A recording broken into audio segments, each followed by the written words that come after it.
மார்கழி 4வது நாள். இன்றைக்கி வந்து வெள்ளிக்கிழமை அப்படின்றதுனால தாமரை போட்டு கோலம் போட்டாச்சு. இன்றைக்கி வந்து அமாவாசை ப்ளஸ் ஹனுமன் ஜெயந்தியும் கூட. அதனால் பார்த்திங்கன்னா கோலம் போட வேண்டாம் அப்படின்னு நினைக்கிறவங்க வந்து மார்கழி மாதத்தில் ப்ளெயினாக விடாமல் காவியில் கூட நீங்கள் போட்டுக்கலாம்.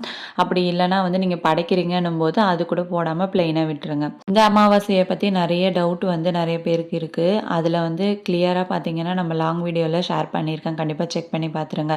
அதுக்கப்புறமா வீட்டுக்கு வந்து கொஞ்சம் டெக்கரேட்டிவ் ஐட்டம்ஸும், அதுக்கப்புறம் பசங்களுக்கு ஸ்கூலுக்கு போகிறதுக்காக பேகு, லஞ்ச் பேக், அதுக்கப்புறமா பவுச் இதெல்லாமே நான் மீஷோவில் வாங்கியிருந்தேன். எல்லாமே வந்து 200, 250, 300க்குள்ளே தான் ப்ரைஸ் வரும். அதனால் பார்த்தீங்கன்னா கண்டிப்பாக பர்ச்சேஸ் பண்ணி யூஸ் பண்ணிக்கோங்க. நல்லாவே யூஸ்ஃபுல்லாக இருக்குது. நல்லா இருக்கிற ஐட்டம்ஸும் நல்லா இல்லாத ஐட்டம்ஸும் நான் வந்து சொல்லியிருக்கேன். இந்த பொருள்களோட லிங்க் எல்லாமே வந்து லாங் வீடியோவில் டிஸ்கிரிப்ஷனில் கொடுத்துருக்கேன். வேணுன்னா நீங்கள் வந்து செக் பண்ணி பார்த்துக்கோங்க. வீடியோ பிடிச்சிருந்தா ஒரு லைக் பண்ணிவிடுங்க. நெக்ஸ்ட் வீடியோவில் பார்க்கலாம். தேங்க்யூ.